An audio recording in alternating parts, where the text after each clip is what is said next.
My name is Dr. liane Ubalijoro. I'm a professor of practice at McGill University at the Institute for the Study for International Development. What's happening on this campus right now is looking at creative ways, artistic ways, theoretical ways, policy ways where we can look at what is isolation and how we move more towards connection locally and globally. All the people are here coming from all over the globe are here to really contribute their wisdom to increase the level of connectedness in the world. I was born in Rwanda, so connectedness is something that I take at a very deep level because Rwanda went through a genocide. And connectedness for me is about building peace.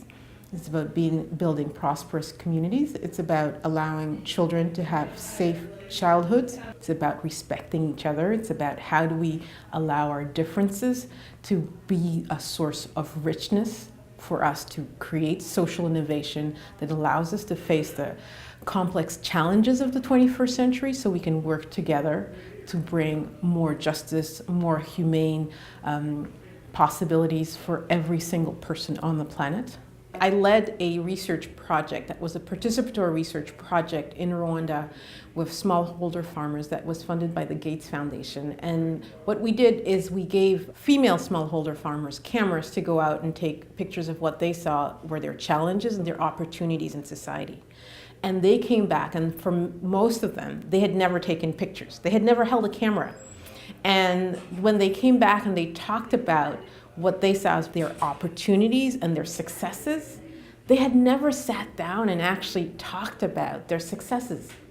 And they were able to hear each other's successes and build on each other's successes. Often when we are in a context where people are labeled as poor, the discussions are around what are the problems, but they're not around what are the great things happening that we need to scale.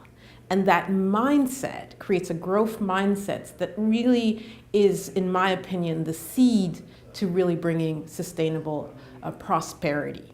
One of the things over the last 3 days that I really found powerful is really Indigenous wisdom, how Indigenous wisdom can be a source of connectedness for people who feel isolated within Indigenous communities themselves, but also as lessons that can be shared around the world for other communities, and that wisdom can help us bridge what was powerful from the past, bridge the wounds that are present, and have all of us work together towards a common future where we all feel connected and we're all benefiting from the wisdom of elders that have come from Indigenous communities. My personal takeaway is how we're more resilient together, and that when we're able to look inside and say, here I am with my faults, with my strengths, that I know that there are others who can see me with the vulnerabilities that I have and can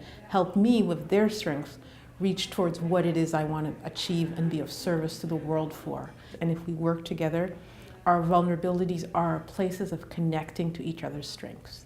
Connectedness has to be a movement. I'm very passionate about what connectedness represents in terms of peace building, in terms of increasing awareness around climate change, environmental issues, in terms of our shared humanity, in terms of gender and respect, in terms of engaging people at all levels, children, adults, elders, to be part of the movement towards connectedness. The fact that this event is taking place and that all of the people who came here are here to contribute what knowledge, wisdom, experience, practices that they have towards connectedness is really important, because the more we talk about what it is that connects us, the more we move in the direction that will strengthen the connections we already have and build new connections.